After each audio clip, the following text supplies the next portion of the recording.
Mikey, congratulations. Not only on just your victory, but just the whole season, being the coach, having the spotlight. I mean, I guess first let's just talk about tonight and how important this victory was and how you feel you performed out there. Yeah, so first of all, I'm just so happy and relieved right now that I got through this match. I'm just so happy. This is the first UFC belt ever. So to be able to be the first one to headline a card like this and to win the belt, like, I never imagined this in my life doing jiu-jitsu, I come from a small town in New Jersey. I always say the same thing, but it's true. I come from a small town in New Jersey, started jiu-jitsu in 2000, 2001. Jiu-jitsu wasn't even big at all in America at that time. And I just had a passion for it. It was in my heart, and I just lived my life through my heart. And it brought me to different continents, different parts of the world, and it brought me to UFC BJJ, the first card, and winning it. So I'm just so happy right now. I wanted to finish the fight a bit faster, but I made the adjustments as the match went on, and I was able to finish. But I think it helped me a lot having some experience out there and getting more time. So that's going to help me in future matches. So that's what I'm happy about. You were dominating the flow of the match, right? But, I mean, he was showing some very capable defense. Like, were you getting frustrated at all, or were you starting to think, like, man, maybe I'm not going to be able to catch him? Yeah, I definitely was controlling the match. I won rounds 1 and 2 for sure. And I think the 3-round format really favors me because when I feel like I'm ahead in the match, that's when I get a little more free to just go for the finish, like full out. I think I passed twice also on top, so I was able to show some passing as well. But definitely he was so tough and strong. I feel like the only thing I was missing was my squeeze strength. Was a little weaker than I wanted. I felt like my arms got a bit tired faster than I wanted, so I'm going to start squeezing watermelons to get my squeeze strength more so I could finish heel hooks faster. Sorry, guys. I mean, listen, you competed at the highest level of the sport for a long time, but I wonder what the feeling was like tonight, right? Like, this was a historic event. This is, the combat sports powerhouse that is the UFC. You're in the apex. Were there any added nerves, pressure, a different feeling than normal tonight? Yeah, I just felt so much pressure. It definitely made me more vulnerable than I usually am. Definitely, I'm used to competing. Like, I've competed in a lot of different things, but this was just such a different experience, headlining the first UFC BJJ card and everyone watching and all this pressure. But I lived up to the pressure. I love feeling like I'm dying from pressure, and then I love overcoming that feeling and not giving up or quitting. So I felt that feeling. I hated that feeling. I wanted to die, like when you have that pressure feeling. Not really die, but like you feel it, and then you overcome it, and then you feel so good and relieved after for overcoming what your obstacle was. You talked about not ever really expecting to be here where you are, but I want to ask you not just tonight, but the whole thing. I mean, a reality show, the UFC, a lot of people praising you for your role as a coach and your performance. I mean, just the whole experience as a whole, not just the match tonight. What has this meant for you?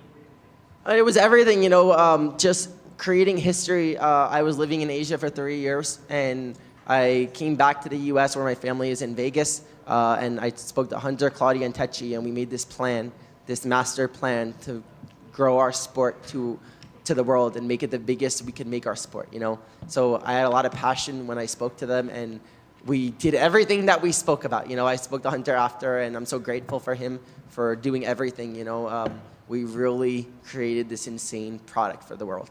I think that the matches tonight showed that. When do you see grappling matches where all of them are finishes? I think maybe one match was a decision, but out of 8 matches, 7 finishes, like that shows you we're doing something right with grappling, right? So people that don't know what jiu-jitsu is, they'll see the finishes and be like, oh, what was that? That's cool, So we could get people to start learning about our sport, and besides just someone winning by 2 points, or a pass or a back take, and they have no idea what's going on. So I think we're doing the right things. Yeah. Last thing for me, and you kind of touched on it there, but like everybody here kind of has that same mission in mind, right? Help grow jiu-jitsu, help it become popular, help more people access it. What do you see your role in accomplishing that mission? I definitely see my role that I stayed true to myself, and I had this vision for our sport, and I didn't move away from it. I could have went to other organizations maybe and done different things just to make a quick payday or things like that. But I wanted to just focus on what would make our sport grow the most and sustainable, not just investors and then bankrupt, investors bankrupt, random organizations, So I feel like what we did and what we're doing is actually sustainable, where people and children that are training in our sport could look at this and be like, oh, UFC BJJ, I want to do that one day, and they'll be able to do that. They won't have to feel like, oh, will that go out of business? Will that change owners, and then we have to go to another organization, and then it's just over and over this cycle. Like, we actually are making a legitimate thing, and drug testing, everything is starting here. So I'm just so grateful to be in the beginning of this platform and standing my ground, because I got so much hate from people, jealous people that have big mouths, getting mad at me for doing this. But I know what's right and what's wrong, and I know that this is the right path for me, and I'm just so happy I'm a part of it. Mikey, in the front, right here. All right. At the very end, when you shook your opponent's hand and you walked back to your corner, when you won, it looked like you were really holding in, looked like you almost were going to release a lot of emotions there. So I guess, and then you hugged your coaches. So I guess what was going through your minds when you finally did kind of walk over and embrace your coaches? I just had so much pressure and anxiety and nerves for this. And how I handled that is I just mentally detached from everything, and I kind of mentally went to another place. And then when the match ended, first I was concerned about my opponent because I really like Harrison. I didn't want to injure him at all, so I said sorry. I didn't want to hurt him. And then I went to my corner, and the realization hit that the match was over, and I just won, and I did it. So that's basically what I felt at that moment, and that, yeah, the match is done, and I don't have to. I got through the pressure, the nerves, the feeling like I'm dying, and I got through it. Because I'm not a extrovert fighter type person. I'm really introvert. Being in front of all these people, it's horrifying to me. But I was able to handle that once again in my life. Claudia was in here, and I asked her this because, when Dana started Power Slap, it seems like for the first few events, every scrum, he would talk about slight tweaks he would want to make to not just the product, but the production and the lighting and everything. So after competing in this and being around it for so long, the talks you guys had, is there any changes that you would like to see? Not major ones, but just small tweaks here and there for the next event. Yeah, I think that every perfectionist will just keep altering and tweaking things until they make their product the best, right? So that's why Dana White is like that. He's a perfectionist, obviously, what he created with UFC, right? So that's the best type of people that are always looking for improvements. I don't know, from my perspective, we had 7 finishes out of 8. When do you see that in a jiu-jitsu card, guys? I don't know, we're being really spoiled with these exciting matches. I've seen cards in jiu-jitsu where there's no finishes the whole night and people are falling asleep. This was all finishes, so we definitely are on the right track, if not there. I think now it's just going to take some time for people to get more educated with jiu-jitsu and more into it slowly as we develop characters and things in our sport. But I think we did it tonight, guys. I think we really had a successful night of matches. And the champions of the UFC, especially the inaugural ones or the ones that bring the attention, are often viewed as the face of the sport. Conor was the face of MMA, Ronda was the face of women's MMA. Do you feel you are going to be the face of jiu-jitsu here in America, just based off of becoming the inaugural champ, the first coach, headlining the first event, and really you're putting yourself out there to kind of make this so big? I wouldn't call myself the face of jiu-jitsu, but I definitely just want to be a great example and inspire other people more like myself to do jiu-jitsu and to enjoy jiu-jitsu.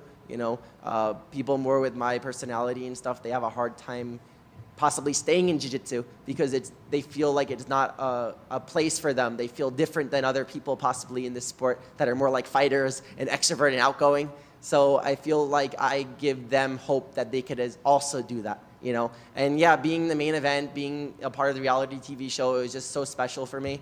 But I won't call myself that, but I definitely want to be one of the biggest role models for people in this sport, especially to not take steroids and to do things right. So if I could sum up what I want to just be a person that's doing things right for others and paving the way for other people to follow the path that I'm doing, and that yields them having sustainability and success in their life and not really doing bad things like taking steroids, drugs, going into weird super fights, doing stuff that is not really that good, and some of the other paths lead to other bad things. And just last one for me, I'm sure you've seen it, Craig Jones' video that he put out before the event. Have you seen it? I deleted Instagram last night. I think that was a smart play because I knew I'd possibly get some things from Craig, Gordon, all those people before going into this, but I just didn't feel like dealing with it for a day. Sure. So I'll probably see a lot of fun things when I install Instagram back on my phone. Well, it was basically like he hopes the event went well and he hopes it went off without hitch, but he seems to take. Oh, he was being nice? Well, it was a little double-edged. Like he goes, I hope it goes well, and you can see all the rules that I created in the pit that I created on a big platform like UFC BJJ, and then he had a rocket launcher and he blew up a doll of Dana White, saying a whole bunch of other things. So I guess, do you have a message for? I know you haven't seen the video, but Craig seems to think that this is all his ideas that the UFC has taken. Yeah, I really respect Craig. Thank you again for helping us create this format. You definitely had an impact on it with CGI. I think that showed us all that was a great rule set and format. I have nothing bad to say about Craig. I'm just thankful that he helped grow our sport in the right direction. And then we used that format and we made it a bit better. I feel like we're growing our sport and we're making it a bit better, just like everyone else in Jiu-Jitsu, right? Craig took the Karate Combat Pit. We took that Karate Combat Pit and made it cooler. Then the rule set that Craig had with the 10-point must system, like ACB had, he took that from them. Then we made that better. So everyone in Jiu-Jitsu, everyone's using, learning, taking things from each other. We definitely updated and took what Craig had, and we tried making it a slightly modified version, but he definitely deserves recognition for his input and what he's done in our sport. And I respect that. I have nothing bad to say. Craig, don't attack me on Instagram, please. I'm at peace with you. I'm waving the white flag. We're cool. Mikey over here. I have a question. Congratulations, by the way, on the belt. Good to see you. Good to see you, too. Is there any chance that your sister, because she's amazing as well in Jiu-Jitsu, if she would ever be part of UFC BJJ as well? Absolutely. I think she's supposed to compete on the July card. She's planning on competing on the July card. I don't know who her opponent is, but that's the plan. She wants to compete alongside me here as well, so that'll be really cool. She's a full-time lawyer, but at night she trains, so she'll have enough the card's at night, so we're good. Thank you. Hey, Mikey, quick one back here. Yes. Straight down the middle. Hi. Sorry, I'm a bit blind. Straight down the middle. Oh, I see you. I see There you. we go. The light makes you kind of blind, but I got you. All good. Congratulations. Besides things like deleting Instagram for a minute, what are some things you do to kind of, just tune out a lot of that noise so you can just get to that place to compete at the level you want to when you're out there? Yeah, I think the biggest thing for me, I do a lot of meditation and visualization, but honestly, you just feel like you're dying before you go in. The pressure and everything makes you feel like you can't breathe and like you're shaking. Like I was like that all day today, but definitely Cobrinha helped me. He definitely deserves recognition for how much he helped me today. We trained for 4 hours this morning straight in my house, in my garage, and that definitely calmed me down training with Cobrinha and warming up with him, because he's so amazing and good. So when you train with someone that's like the best in the world and so good, everyone else doesn't feel that level, So then it like changes my perception. So then when I go into a match, I'm like, oh, this doesn't feel like Cobrinha. This is nice.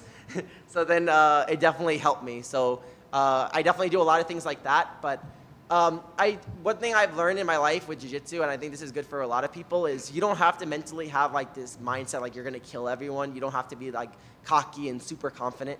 You just have to work hard every day, and if you're doing the right things, it will just work, And you just have to trust in the process and just trust in the results. Your mind could think whatever it wants, but if your body could function while your mind is like negative or whatever, you'll do good things. Congrats. Thank you. Congratulations on the win. 2 quick ones for me. We've seen you on the posters for Fight Pass Invitational, obviously for this massive event and, just kind of leading the way. How active going forward would you like to be besides the defending champion? Because all this pressure, are you ready to take even more on and just keep the train going, or what are the plans in the next year or two? Yeah, honestly, the pressure and stress, like I still haven't healed my ulcers. So I had 3 stomach ulcers in December, and they have not gone away. So definitely this stress and pressure has not been helping my stomach ulcers recover. I'm just living on this medicine like every day, and if I get off of it one day, my stomach's like screwed. So I think the next step is like no cortisol for like a week or 2, and then we go from there. But definitely my next match, I want to compete with Gio Martinez. Me and him were supposed to have a match 3 times in a row now, and the match got canceled, so he was doing camps and things. So I feel bad for him, and I think it's fair that we have this match. I think it'll be really exciting for people. So heal up my ulcers and have that match with him. Or if I don't heal up my ulcers, just take more medicine and then heal up after. I don't know. And last for me, you mentioned, just keep it to yourself, being introvert, all this, but there's a belt right there, right next to you. How do you celebrate this big win and another notch on the legacy?